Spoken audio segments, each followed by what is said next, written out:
From fire to ice, a major winter storm is barreling through the southeast, bringing a dangerous mix of snow, wind, and freezing rain. Thousands of flights have already been delayed or outright canceled, and that was before a full-on ground stop was declared just a few hours ago at the Hartsfield-Jackson International Airport in Atlanta. CBS News correspondent Skylar Henry is live in Atlanta.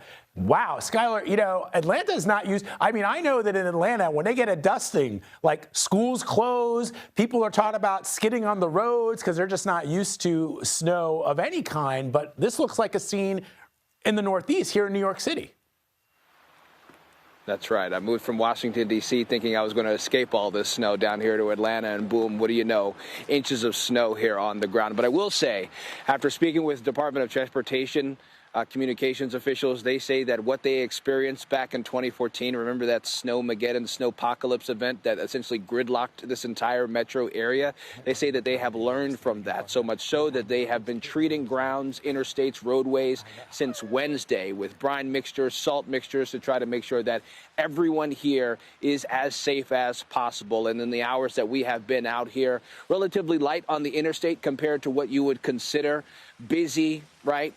During the commute into work in a busy area like Metro Atlanta. We're here in the Atlantic Station area, another busy part of the metro area. No cars, for the most part, have been on the roadway, and the ones that we have seen on the roads, fishtails, spinouts, in some instances of them being stuck on the sides of the roads. Officials say that they are concerned about what we will experience later on today. Once this snow melts a little bit, we're in the freezing rain, sleet portion of this winter event. Once this snow melts, they are concerned about what happens overnight as far as that freeze, then what will result of that sheet of ice over the roadways. They say that they are monitoring road conditions throughout the evening to ensure that everyone is as safe as possible. But it's not just here in Atlanta, Vlad. We have seen this winter weather event hit several states across the South. Just yesterday in Texas, we saw more than 1,500 flights out of Dallas-Fort Worth get canceled. We've seen significant weather in Arkansas, Oklahoma City, and now we're getting reports of snow and ice in North Carolina, Tennessee, and we expect this storm to continue to move up towards the mid-Atlantic region as well. And so, yes, the South, we are not typically accustomed to this snow, as you well know, but we anticipate that this will continue to be the case for the next 24 hours. And so officials in all of these areas have not only issued states of emergencies, but also say that they will be working around the clock to ensure that people are not only safe, but they have power and they have the resources that they need to get through this storm. So let me ask you really quickly, Skylar, before we let you go, about this ground stop at the airport. What are you hearing about that?